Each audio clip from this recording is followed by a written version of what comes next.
HSC শেষ করে একটা চরম বাস্তবতার সম্মুখীন সকল শিক্ষার্থীকে হইতে হয় যে পড়াশোনার খরচ।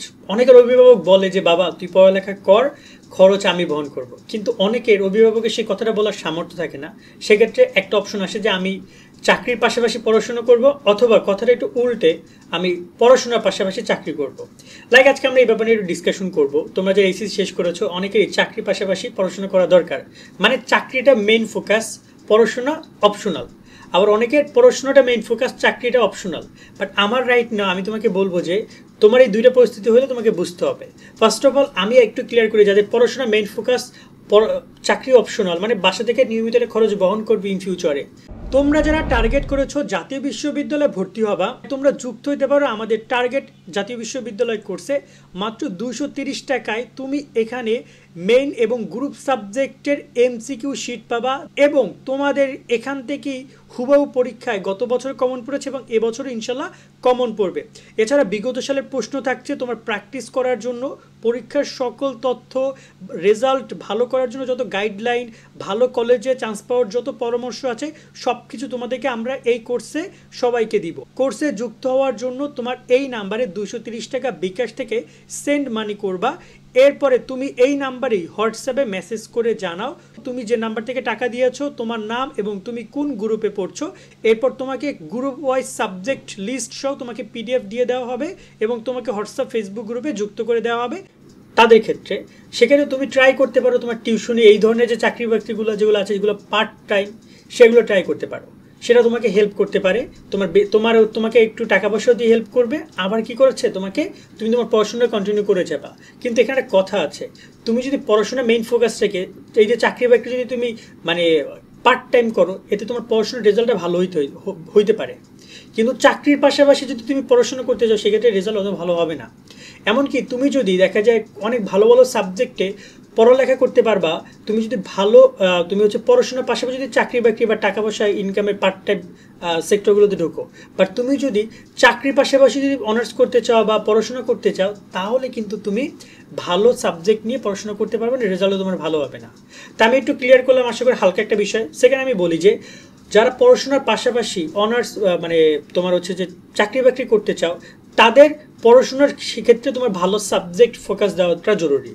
কারণ যেহেতু তোমার মেইন ফোকাসটা হচ্ছে পড়াশোনা, ঠিক আছে। আমি জানি অনেক শিক্ষার্থী এমন আছে, আমি আমার নিজেরই সেকেন্ড ইয়ারে থাকতে আমার তিনটা ম্যাথের জন্য আমার 3 ঘন্টা টিচারের কাছে প্রাইভেট পড়তে হইতো। আমি সেই প্রাইভেট শেষ করে আবার 4 ঘন্টা আমি নিজে টিউশনি পড়াইতাম, 4 ঘন্টা। তো দেখা যায় যে আমার এই 7 ঘন্টা আমি বাইরেই থাকতাম। এরপর তো কলেজের ক্লাস আসে ক্যাম্পাসে, এই প্যারাও আমি নিছি। সেকেন্ড ইয়ার, থার্ড ইয়ার, ফাইনালে এসে আমি ঢাকায় মুভ করি। তো 2টা বছর আমি খুব প্যারা নিছি। সো আমি দেখেছি যে এই জিনিসটা খুব কঠিন, খুব মেনটেন করা খুব কঠিন, বাট আমার ভালো লেগেছে। এইরকম পরিশ্রম করতে আমার মোটামুটি কাছে ভালো লাগে। অনেক শিক্ষার্থী যারা কিনা এই প্যারাগুলো নিতে চায়, সেক্ষেত্রে এরকম ট্রাই করবে টিউশনের দিকে, বা এখন রাইট নাও পার্ট টাইম অনেক জব আছে যেগুলো দেখা যায় যে আমরা স্কিল ডেভেলপ করে সেগুলো করতে পারবো। এইটা সবচেয়ে বেস্ট অপশন হবে।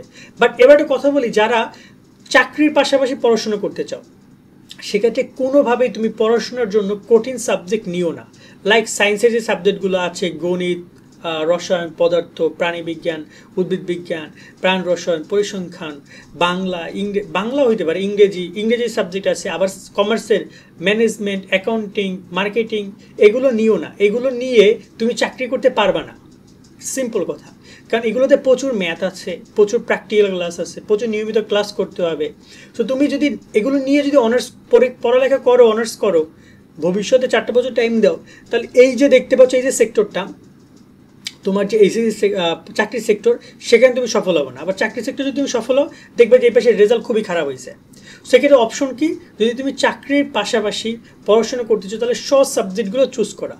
লাইক তোমার এখানে ইতিহাস, অর্থনীতি, তারপর তোমার অর্থনীতিও না, অর্থনীতিও কঠিন, ইতিহাস, রাষ্ট্রবিজ্ঞান, সমাজকর্ম, সমাজবিজ্ঞান, বাংলা, ভূগোল, মানে এই টাইপের যে সাবজেক্টগুলো আছে, যেগুলো দেখা যায় পরীক্ষার 3-4 মাস আগে তুমি যদি একদম, বা 2 মাস আগে তুমি যদি বই নিয়ে ভালো করে প্রিপারেশন নাও, 2 মাসে ভালো রেজাল্ট করে বের হয়ে যেতে পারবা যদি তুমি পরিশ্রমী হও।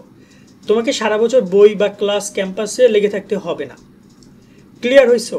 বা এক্ষেত্রে কমার্স স্টুডেন্টরা মার্কেটিং ম্যানেজমেন্ট হইতে পারে, বাট ফিনান্স অ্যাকাউন্টিংয়ে প্যারা আছে।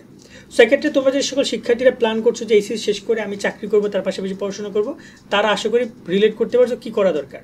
কোনোভাবেই চাকরি করার পাশাপাশি কঠিন সাবজেক্ট নিও না, অথবা তুমি যদি ভালো সাবজেক্ট নিয়ে পড়াশোনা করো তাহলে কঠিন চাকরিতে তুমি যেও না, পার্ট টাইম ট্রাই করো। এটা তোমাদের পরামর্শ থাকবে। আর আজকের মধ্যে ভিডিও আমরা এখানে শেষ করছি। তোমরা নিশ্চয়ই দেখেছো আমরা জাতীয় বিশ্ববিদ্যালয়ের কোর্স চালু করেছি, চাইলে আমাদের সেই কোর্সে যুক্ত হতে পারো যারা অনার্স ভর্তি পরীক্ষা দিতে চাও। সো বিস্তারিত ডিসক্রিপশন কমেন্টে দেওয়া রইল। সকলে ভালো থাকবা, আল্লাহ হাফেজ।